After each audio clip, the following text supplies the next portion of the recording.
You're listening to the PRO Media Network. The next level in entertainment.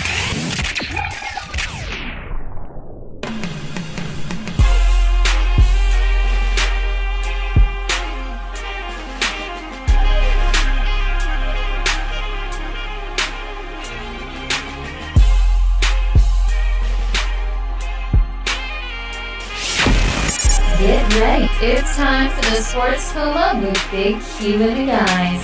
Telling you everything you need to know about the Saints, Pelicans, and a whole lot more.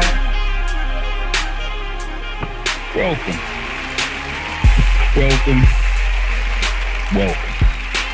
You're now rocking with the Sports Coma with Big Q and the guys. And we have intense, entertaining, educating, and enlightened sports talk from your favorite sports family. I'm Big Q. And chiming in what you got, DC on the line. What's going on, DC? Yeah, buddy. Podcast 237 on the Sports Coma. That's right, 237. And we're going to be recapping the Saints and the Giants game as the Saints are victorious. 33-18. That's right, 33-18 in New York at MetLife Stadium. The Saints travel and get it done on the road against the New York Giants. They come back with the W. We'll be recapping the fantastic game. But a lot of stuff. We'll have some topics as we usually do. Of course, we'll do our thumbs up, thumbs down segment as we usually do for every post-game show. We'll also do our list of topics, by the way, which is the Saints defense. We'll talk about it. The Saints O and the Saints D coming together. Finally, is this what it looks like in part? As the Saints have one of the best combined performances all together. And I'm talking about offense, defense, and special teams. All three units came today in a major way to get the win for the Saints. We'll discuss that in this show today. We'll also talk about the Sports Coma question of the day we'll hit you with, which is this the Saints D that we've been waiting for? Is this the defense? Is this what it looks like? Of course, a lot of bumps, a lot of wrinkles to iron out, but this by far, like I said before, this is probably the best performance that the Saints as a team crunk out. We'll get in more into it. We'll also read some replies from the previous Sports Coma question of the day. We'll have Coach Sean Payton chiming in on the post game as well, and we'll hit our list of topics. But first, before we get into it, I'd like to thank everybody, both new and established listeners, for listening to the Sports Coma as our viewership is continuing to climb, getting more subscribers every day. Thank you guys for chiming in. Thank you guys for joining us, subscribing, sharing, and commenting. Thank you all as we get into the show. Episode 237 on the Sports Coma. Of course, the Saints, man, look fantastic. And, as a combined effort at first, they kind of struggled a bit out the gate to get anything going. Couldn't get a touchdown. They went down to the red zone, stunk it up a couple of times. Couldn't get in the end zone. Drew Brees really surprised a lot of people. He didn't get a touchdown today. Of course, he had a couple of times where he could have had touchdowns. 2 drops, by the way, touchdowns. One from Taysom Hill to Elvin Kamara was a drop. Drew had one he thrown to Ben Watson, who came down with it and then couldn't hold on to it as he was rolling out toward the out-of-bounds line. I was understanding. I just couldn't get that. Why did Ben Watson drop that ball? But anyway, outside of that, let's look at some of the statistics. Total plays for the Saints, they had 389 total yards, 67 total plays for the Saints versus 59 for the Giants, and 299 yards for the Giants. Total drives, 10-10 apiece for both teams. The Saints averaged about 6 yards a play. And, of course, Drew Brees was 19 of 34 for 219 passing, no touchdowns, no interceptions. Eli Manning, 31 of 41, 255, and 1 touchdown toss in the game. Of course, it was thrown towards Shepard, who was guarded by none less than Ken Crawley, who gave up another touchdown on the day. But we won't get into that. I'll let DC comment on that. The Saints combined rushing stats, 170 yards on the day, 179 yards rushing for the Saints rushing attack on 32 attempts, averaged 5 yards to carry, over 5 yards to carry, 5.3 precise, while the defense held the Giants running game in check with just 65 yards on the day for the Giants running game. Penalties was a major part. 5 penalties for the Saints for 51 yards, 6 penalties for the Giants for 67 yards. And, of course, the Giants had 2 turnovers in this game as the Saints won time of possession 31 minutes to the Giants 29 minutes. Individual statistics already ran down Drew Brees' statistics for you as he left the game without a touchdown. Taysom Hill drew one. He was 1 of 2 on the afternoon. Alvin Kamara led the Saints' big running game in a major way, 19 carries, 134 yards, his best rushing performance of the young season, averaged 7 yards a carry, 3 rushing touchdowns, big day for Alvin Kamara, and he had a scamper for 49 yards that ultimately broke the game open for the Saints. Top receivers for the Saints, Mike Thomas, actually it was Alvin Kamara. He had more catches than anybody. 5 catches, 47 yards. He averaged about 9.4 yards a grab. Mike Thomas finished with 4 catches, 47 yards, and he was targeted 4 times. Josh Hill had 3 big catches, man, in this game. 3 big catches for Josh Hill for 63 yards. He averaged 21 yards a catch. Cam Meredith had 3 catches for 32 yards in this game as well. And of course, Ben Watson, Justin Hardy, and Mike Gillislee all had a catch apiece in this game. Now, Ben Watson, man, was targeted 3 times, caught one of which he could have had. One of those was a touchdown that Ben should have had, man. I'm just really surprised he didn't come down with that one. On the other side of things, the Saints defense was tremendous, man. They were able to stop Saquon Barkley, 10 carries, 44 yards. He had 1 score and 128 long scamper, but the Saints held him in check for this game. Odell Beckham Jr., the Santa superstar wide receiver for the Giants, 7 catches, 60 yards on the day. Not too good for Odell. Although he was targeted 11 times, the Saints kept him relatively in check. And, of course, Sterling Shepard was the top dog for them. The receiver opposite of Odell Beckham, he had 10 catches for 77 yards, 1 score in the game. He was targeted 10 times and came up with all 10 catches. And guess who, man, that belonged to. But before we get into the defensive statistics, we're going to stop and we're going to go out to the O and talk about the Saints offense. DC, you heard the comments. You heard what I said. You heard the stats. What's your interpretations on what happened with the Saints offense in this 33-18 win over the Giants? Well, yeah, I think the Saints offense was real good today. Even though we had so many field goals early on, the Saints actually seem to me to be going through a transitionary period of trying to activate the running game, man. They got away from passing a little bit. Drew Brees didn't look as sharp, but I also think it was a good thing that we were able to get the running game on track with the philosophy of basically creating a whole package for Taysom Hill and expanding upon what he's been doing. And that was enough to keep the Giants off balance, man, allowed us to get this win, as well as the defense playing well. I know we're going to get into that later. It's talking about the O right now, but Alvin Kamara was the major cog in the wheel, man.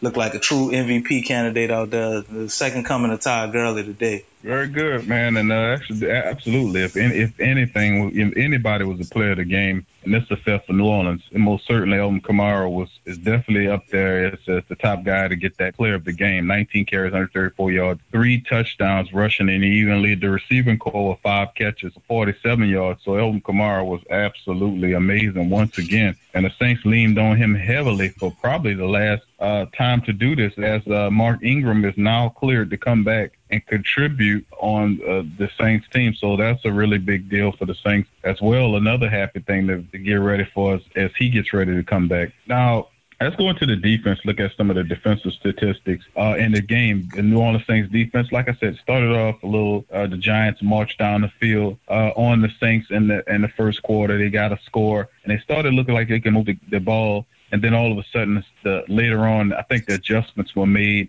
as the second quarter. Then when halftime came, they made the adjustments going into the second half. All of a sudden, you started to see the tide of the Saints defense started to change. You started seeing the ramped-up pressure of the guys coming off the edge and pressuring. You start seeing a few blitzes coming up the middle. You start seeing some them mixing up the man in the zone and all this kind of stuff. So you've seen a little bit of everything to kind of confuse Eli Manning and kind of slow him down a bit, and whatever they did, it worked. Demario Davis was the top guy on the team. He had 11 tackles, 2 sacks in the game for Demario Davis. Big ups to him. Ken Crawley had 8 tackles on the day. P.J. Williams had 7. Von Bell had 6. Alex Anzalone started at the middle linebacker, had 6 tackles. Marshawn Lattimore had 4. A.J. Klein had 4. Tyler Davison had 3 tackles and a sack in the game for Tyler Davison.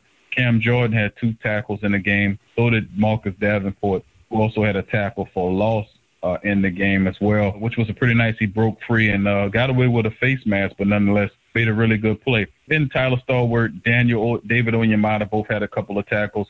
And then Kurt Coleman, Craig Robinson, Chris Banjo, Vince Vigil, Marcus Williams, J.T. Gray all had a tackle apiece in this game for the Saints. Now, also, special teams praise need to be given to our kicker, Mr. Will Lutz, who was absolutely fabulous in this game for the Saints until the offense was able to kick in and get back into things. Will Lutz was a perfect 4 of 4 in this game.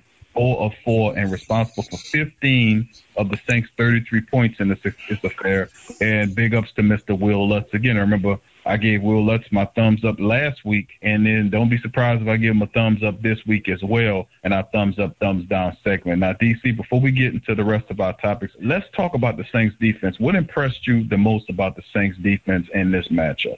Oh, that's very easy. What impressed me the most, it was 2 words, Demario Davis. Very impressive outing by him. But not only him, the whole defense played great.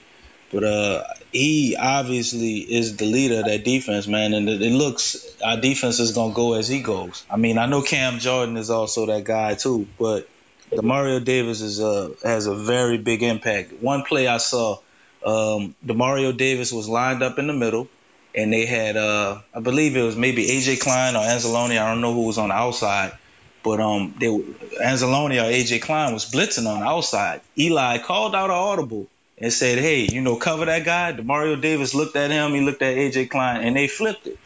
He covered the tight end, and Davis blitzed, went straight up the middle and sacked Eli. I was like, wow, man. Kind of blew me away.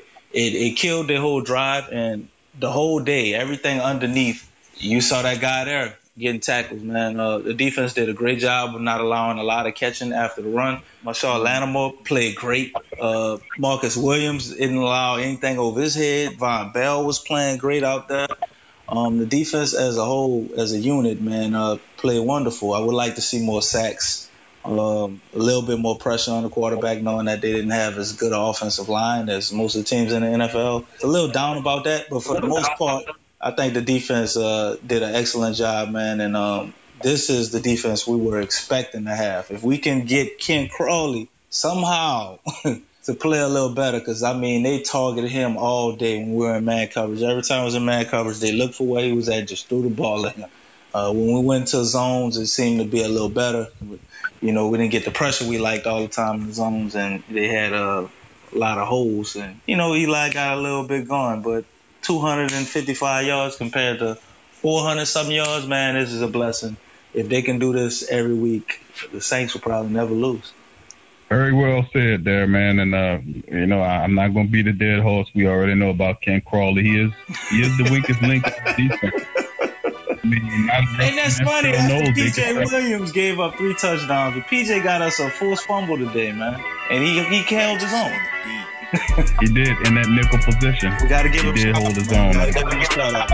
All right, that's going to do it for our first segment. When we come back on the other side of the break, we are going to hit you with our thumbs up, thumbs down segment. We'll play a little Coach Sean Payton, his thoughts on the game. We're also going to hit you with the Sports Coma Question of the day, and also the replies are all on the other side of the break. What you got, DC? Ken Crawley did have 8 tackles today. I know, I read that. I gave him credit for that. You gave him credit? Very good, Mr. Ken. We'll talk about it all on the other side of the break. You're listening to the Sports Coma. Big Q and the guys, stay with us.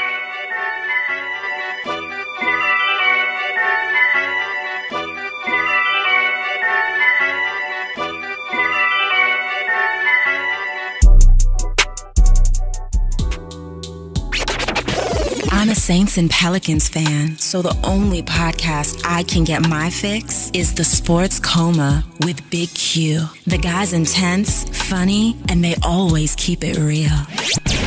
Check out the Sports Coma with Big Q and the guys. What's up, sports world? It's Big Q, talking at you from the PRO Media Network, letting you know that we're attempting to make things a lot simpler on our listeners and viewers of our mini podcast. So as a result, we're leasing down a lot of our shows to have their own channels for your convenience. Starting soon, shows like Ring King Box, LSU's Tough Tiger Talk, the Pelican Postgame Report will all have their own individual YouTube channels. So thank you for working with us during this process. Thank you for subscribing. Thank you for sharing. Thank you for commenting. commenting. Thank you for everything. Thank you for your donations and support for our platform as we continue to improve moving forward. Peace.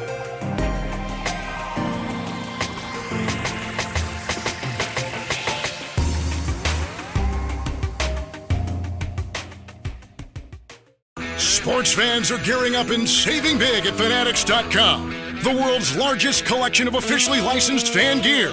From all the leagues, teams, and players you love, unique one-of-a-kind designs exclusively by Fanatics, and autographed collectibles from today's biggest stars shipped directly to your home. Join Fanatics Rewards for free to earn fan cash on every purchase. Shop now and for a limited time, get 20% off all orders. Fanatics.com, officially licensed everything. Hit the link below and rep the black and gold today. Who that? Do you need a domain name? How about a host for your website that can work with WordPress? Try Namecheap.com. They make registering, hosting, and managing domain names for yourself or others easy and affordable because the internet needs people. Namecheap is an ICANN accredited domain register and technology company founded in 2000. It's one of the fastest growing American companies according to the 2018 Inc. 5000, celebrating nearly 2 decades of providing unparalleled levels of service, security, and support. Namecheap has been steadfast in customer satisfaction with over 10 million domains under management. Namecheap is among the top domain registers and web providers in the world. They offer a full selection of popular and unique domains along with fully featured hosting packages, SSL security certificates, WhoisGuard privacy protections, and more, all at the lowest prices in the industry. So if you need a domain name or hosting or anything else, think Namecheap.com. That's right, Namecheap.com. Check the description section below for link. Follow the Sports Coma on Facebook, Twitter, Instagram, and YouTube. You're listening to the Sports Coma with Big Q and the guys on the PRO Media Network. Welcome back to the Sports Coma with Big Q and the guys. We're talking and recapping the Saints 33-18 win over the New York Giants in MetLife Stadium. The Saints went up there, got it done. They shut down Saquon Barkley, limited Odell Beckham Jr., and confused Eli Manning to a degree where the Giants only put up 18 points in this game. The Saints defense came to play. Saints offense came to play. The Saints special teams were special for the most part. Will Lutz and Tommy Morstead were always dependable. Those kick returners, however, not named Taysom Hill, is definitely in need of some work. Ted Ginn Jr., what he did, and ultimately the Saints offense was such a great rhythm. They were still able to get all the way off with their backs against the goal, was still able to march and get yardage and still march ahead despite that bad play by Ted Ginn Jr. And a very lucky play by Brandon Tate, as he did fumble the ball. It bounced off the helmet of the defender right back into his hand. So when you see stuff like that, you know it's going to be your day. And we got to also give a shout out to the referees, who in this game, the referees actually really helped the Saints. They had a couple of really bad, obvious calls by the referees, like the invisible horse collar tackle that Janoris Jenkins had made against one of the Saints players. That was called a horse collar. Of course, it wasn't. A lot of plays, the referees really helped the Saints in New York, and I'd like to give a big shout out to the officiating staff that officiated this game for New Orleans. Thank you very much. Thank you for your great officiating. But let's go right into it, man. It started talking about that thumbs up, thumbs down. DC, you watched the game, man. You give me a thumbs up, thumbs down play of this game, man. I'm going to let you bash Ken Crawley, so I'm going to let you But I'm going to take the obvious on the thumbs up. I'm going to take Alvin Kamara, man. Without the performance that he put up, I don't think we would have won this game unless somebody else stepped up and did what he did. Alvin Kamara was absolutely amazing. It's probably one of the best games I've seen of him as a pro, and that's saying a lot because he got a long highlight record. But today, Alvin Kamara actually looked like the second coming of Marshall Faulkner. It was scary how good he was. Thumbs down guy. Let's see. I'm gonna have to go with Tay again, man. Tay again was on my fantasy team, man. I ain't getting no points. Tay again muffed that punt. You know what I'm saying? He was basically non-existent. I thought Tay again would at least got a deep 30 or 40 yard catch against a Giants secondary that isn't that impressive outside of Collins and Janoris Jenkins. We had Kamari and Michael Thomas occupying all types of attention. So I was a little disappointed to see Ted again basically not even register a catch today. I mean, I know he's not going to get a heavy volume of catches, but you don't register a catch and you muff a punt and, at a very crucial point in the game after we put you in because the other guy muffed the punt, but at least he made his look good and lost a gang of yards. And Hill wouldn't have bailed him out on that catch, man. Ted again would definitely be in everybody's doghouse if that was the reason that we lost. All right, well, thank you for that. My thumbs up, thumbs down. Start my thumbs up player. Well, of course, that's Demario Davis. Contemplating trying to give it to either him or Will Lutz, who was 4-4 today to carry the team ahead. He was responsible for 12 points in the second quarter. That basically he was able by himself to outscore the whole Giants team, kicking until the Saints offense finally got going in the second half. I was gonna give it to Will Lutz because that was more impressive to me, but I have to give it to Demario Davis. Performance stands out big time. 11 tackles, 9 of them solo. He had 2 sacks, 2 tackles for a loss, and 2 QB hits. I can't be mad at that. Demario Davis put on a hell of a game. My thumbs up goes to Mr. Demario Davis. My thumbs down, of course, goes to Mr. Brandon Tate. Now, Brandon Tate had 3 punt returns in this game for 15 yards. Count them. 3 returns, 15 yards. The longest of which was an 8-yard return. And of course, he had a fumble in this game. He recovered it. So Brandon Tate's got to get his stuff together. I know he just jumped back on the team. He got to get back to get more comfortable. But my thumbs down for right now goes to Brandon Tate in the special teams game. Hopefully he can get that turned around. And I have faith in Brandon Tate that he would ultimately get that turnaround. Now let's move ahead. Coach Sean Payton is about to chime in and tell you what he thought about the game and his team getting a 33-18 win over a very good Giant team. Here's Coach Payton. The first week was a little different just because of the type of game we were in, but I was pleased tonight. I thought when you can finish the game out like that, that's a pretty good front. And when you can finish the game out when you need to, that was important. I thought we did a good job. Our third down numbers were good. I thought we affected the passer, and all of those things led to the win. Like I said, finish a play, a game like that on a power play. I'm proud of them. Proud of how these guys work. We had a good week of preparation. And that was Coach Payton talking about his thoughts in the game, and he may mention a few things there. It's very interesting and positive, DC, because if you look at the New Orleans Saints record, the Saints now stand 3-1 in the NFC South. 3-1. Of course, Carolina 2-1. Then Tampa Bay lost today, 2-2. Atlanta lost to Cincinnati. I want to ask you, my brother, for everybody who says the preseason doesn't matter, isn't it funny that we're 3-1 in the regular season and we were 3-1 in the preseason? Everybody seems to think that don't matter. Anytime you lace them up and play in the NFL, it matters, whether it's preseason or regular season or postseason. You're building towards something regardless. But, I see what you're saying, but I'm going to leave it to you to build that.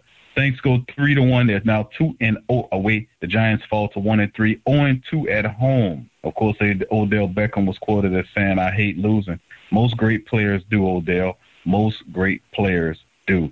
Ultimately, let's get into our Sports Coma question of the day. Today's question of the day is the Saints defense, this outing that they had against the Giants, is this what you've been waiting for? Answer that question. Let us know. Comment. Tell us what you guys think about it. Of course, we knew that the Saints needed to go and address the cornerback position. They didn't do nothing. They just laid back and did the same thing, kept the same play, changed a few schemes and added a few protections, shifted this, shifted that, did a few things different. It obviously worked against the Giants, but at the end of the day, what do you think? Is this the defense that you've been waiting to see, this defense in the Giants game? Please comment. Let us know. That's Sports Coma question of the day today. Now, of course, we're going to now read the replies of the Sports Coma question of the day from the previous show.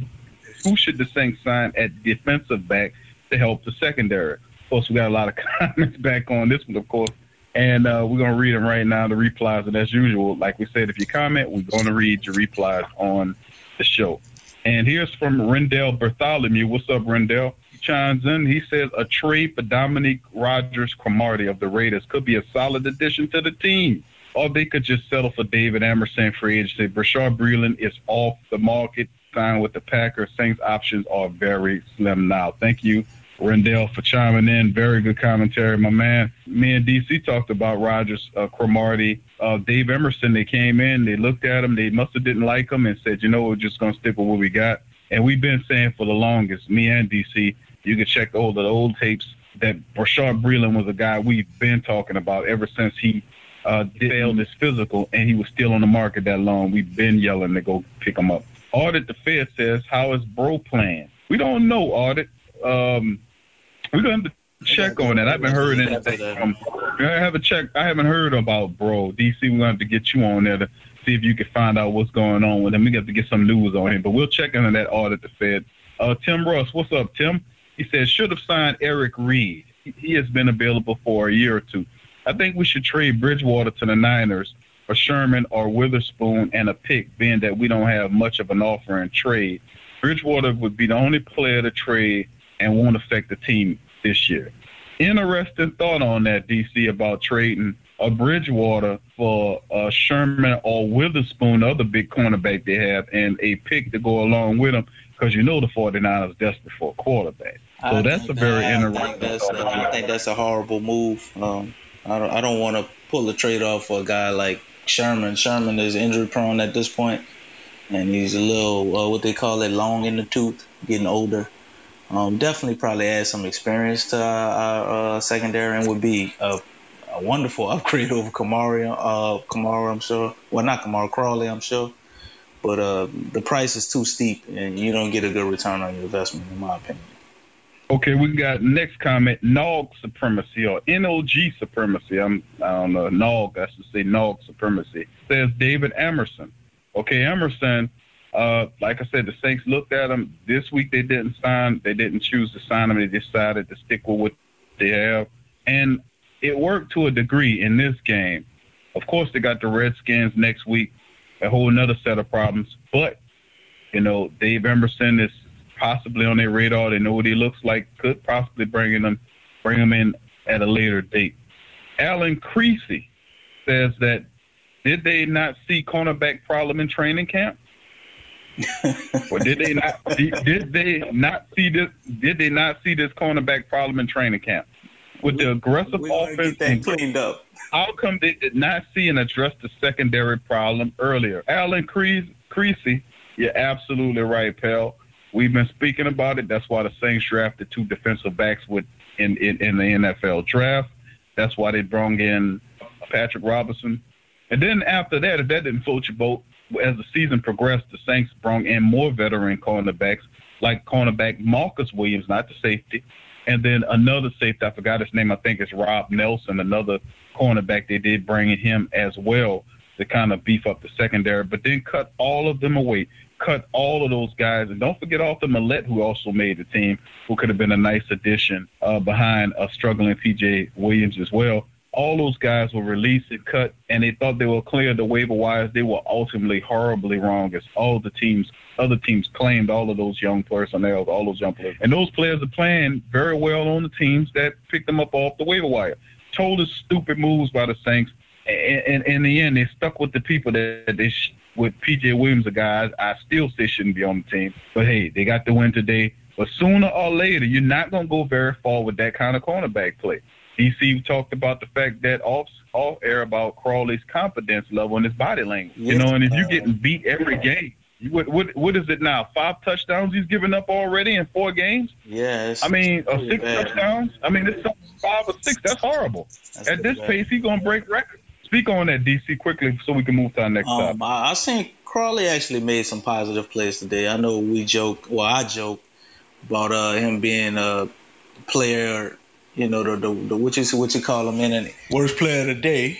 But he actually made a lot of tackles, man. He had 7 tackles, and he may have some tackles for a loss and everything. And I would see him tackle players, man. There was a point in time when Crawley would get up with confidence. He would fold his arms, stare into the camera, do his thing. He don't have no type of swag, no type of vibe about him positively, man. He's definitely upset with himself. You can see it. And I think that's leaning towards his play not being as strong as well. So I don't know what to tell him for us how to get that confidence back after you go out there and it's not working out on Sundays, man. And the comment on your guy, they definitely seen that in practice, but Sean Payton being Sean Payton, I think he had the big head, and we just thought our offense was that cold. Yes, indeed. Let's go to Crash 4. Crash 4, what's happening, pal? After watching Jared Goff slice up the so-called vaunted Vikings defense secondary, I don't feel so bad about our Saints secondary group. Ball was roasted several times. Rams may be the team to beat in the NFC South, but it's so long. Thank you for commenting that, Crash 4. Audit the Fed also added another comment. Dumbass is right. Where is JT Gray, the one DB they kept? How about signing an assistant defensive coordinator? That needs a shorter leash. And, of course, here's Josh Wellen. What's up, Joshua? He's chiming in as well. He says, bring back Marcus Williams, cornerback Marcus Williams. They cut him in preseason that played with the Jets. And he said, as far as the trade, I really think they don't have any picks left to trade. Give up 2 first-round picks for Davenport. They just traded for Bridgewater, got a 7th-round pick for him. I don't know what they can do. Should have kept Jamerson and Moore, the 2 they drafted. They knew the secondary need better players, but they decided to let them go. I'm just being real. I love the Saints, being a fan all my life. Hate to say this, but the Saints has done this in the past and got burned by poor evaluation of players. We all know Payton is a team-first coach who likes flexibility over specialty, like what we're seeing from Taysom Hill. I got a feeling the reason why the Saints made the moves they have made a draft with the trades they made is setting up for Breeze to retire after this year. My feeling is he will retire after the Super Bowl so that he can leave on a higher note, and the Saints are scrambling to find his replacement in Bridgewater. Where is the team at as far as certain successes after Breeze does retire? This opens a question that a lot of us are wondering. Will Payton stay? Or will the Saints be looking for a new head coach, or will do a lot of changes in personnel? Payton is offensive-minded coach who never had a defensive coordinator who can lead that side of the ball. Allen was originally the DB coach under Ryan, and Payton fired after the Redskins game where they got sent back on the bus as a laughingstock of the league. I remember seeing how Payton was embarrassed after that game. Could this happen again if Allen don't start calling better games? Prove them right, a banner the Saints has at their facility. The only proof they've shown is a high-powered offense with a defense that gives up the long ball and chunk plays in the last 2 minutes of the game. Last year's success for the defense is this year's failure because now you got a year's worth of film teams can look at and study to expose weaknesses and got exposed in the Vikings game in the playoffs. Let's not be wishy-washy about it. Let's face the problem and fix it before we see Payton and Allen get into it on the sideline. Payton has shown in the past when things don't work well, he gets tired of the same old effort. He will call you out in the middle of the game. We seen this last week when Crawley got benched for P.J. Williams. This is a big issue because the Packers has the Saints' first-round draft pick. Something I know Payton said will be a late-round pick, like 31st overall defense. Prove them right. And that was Josh chiming in a lot. Josh said right there, and a lot of it was true. Let's talk about that, man. Quick comments on Josh before we move on. He hit the nail on the head with a lot of stuff, man. I don't think Sean Payton's going anywhere, though. I mean, would you leave a team where you pretty much can call the shots and do whatever you want? He's not going anywhere. Yeah, he's not going anywhere. And you got Alvin Kamara and Michael Thomas, 2 of the best players at the position in the league. Probably going to be here for the next 6 to 7 years at least. So I don't think Sean Payton's going anywhere. So we get that out the way. As far as the Dennis Allen thing, I don't think him and Dennis Allen would blow up like that. They're actually boys. And I introduced the theory last week that I'm pretty sure it has some effect. I think Sean Payton has some flexibility or some participation in some of these defensive calls. We've had multiple defensive coordinators, and it would be foolish to think that all of them as bad as it looks. I think it's a team problem. It's an issue with, just like the guy said, with not getting players that are great at one thing instead of okay at several things. We do have a tendency to do that. We want everybody to be versatile. Sometimes it's just good to have a physical corner and then the other guy just be a cover corner. There's nothing wrong with that. So I think it's more of a combination of stuff, overconfidence in our offense, offensive philosophy, We've seen today in this game and games in the past how running the ball, when you don't throw 60 times and you run the ball, how that helps your defense.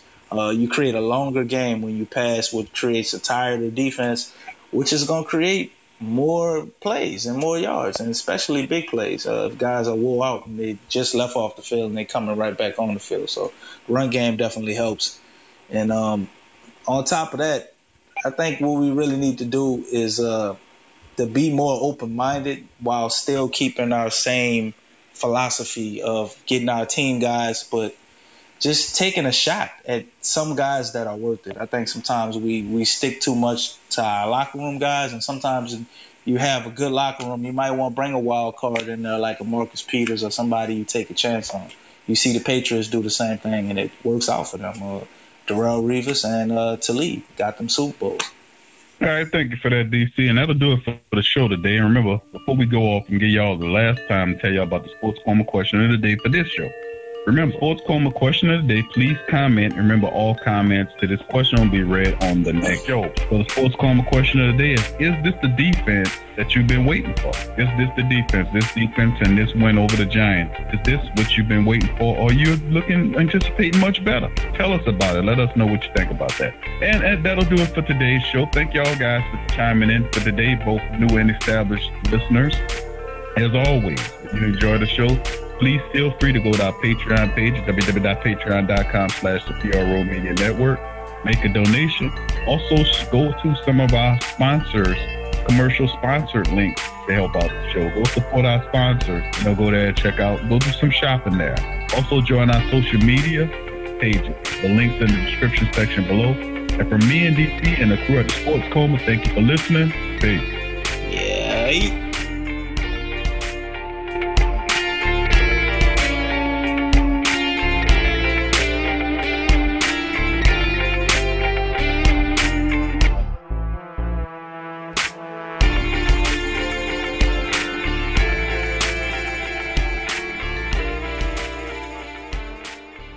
Forget ESPN or Fox. Get straight sports talk from the Sports Coma with Big Q and the guys. Thank you for listening to the Pro Media Network, who provides hours and hours of free edutainment to you and yours. If you are benefiting positively from our content, please donate to help us grow our platform by going to www.patreon.com/the Pro Media Network. That's www.patreon.com/the Pro Media Network. And support the true independent artists. Tea is your escape. It's your opportunity to create a moment for stillness, for reflection, for yourself. It's your connection to a world of senses, flavors both exotic and familiar, energizing and relaxing. It's your retreat from an increasingly turbulent world. It's the perfect paradox of simplicity and complexity. Teabox.com connects tea to people, uniting the richest flavors of the finest teas with the curious, the cultivated, and the adventurous all over the world. The freshest tea you've ever tasted, from crop to cup. There's simply no simpler way to experience the wonderful complexity of tea. Teabox, packing up the freshness. Tea thrives on freshness, and so do they.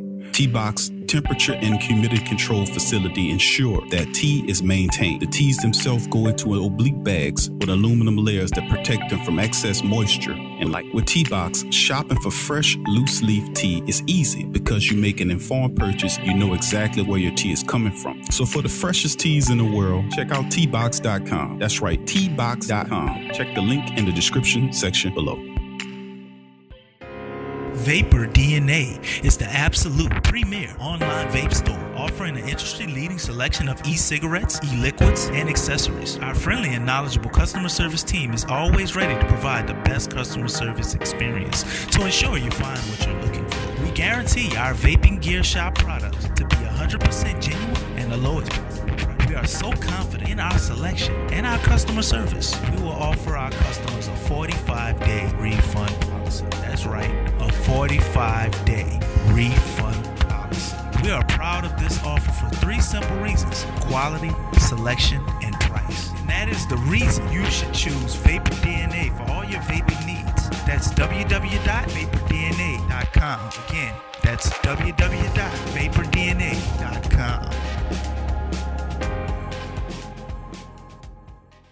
Go to newfrog.com for all of your electronic gadget needs. Fastly becoming #1 online seller of cell phone and accessories, consumer electronics, automobiles and motorcycles, home and garden items, 5D diamond painting crafts, electrical and tool supplies, computer and networking supplies, lights and lighting supplies, sports and travel items, toys and hobby supplies, apparel and accessory, mother and kid items, health and beauty items, and much, much more. Newfrog.com has up to 70% off on some products. And you can check out their weekly promotions for all the best deals. Remember, when thinking online electronics and gadgets, think New Frog. Newfrog.com. Check the link in the description section below.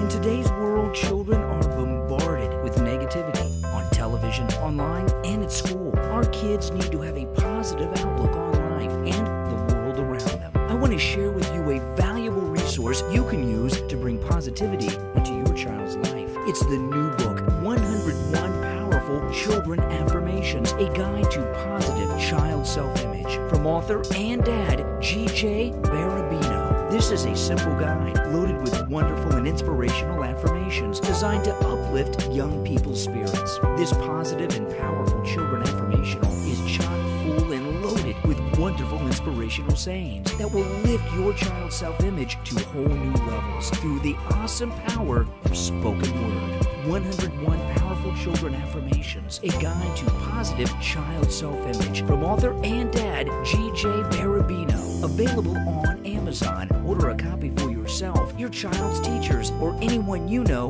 with children. 101 Powerful Children Affirmations, a guide to positive child self-image. Order your copy today.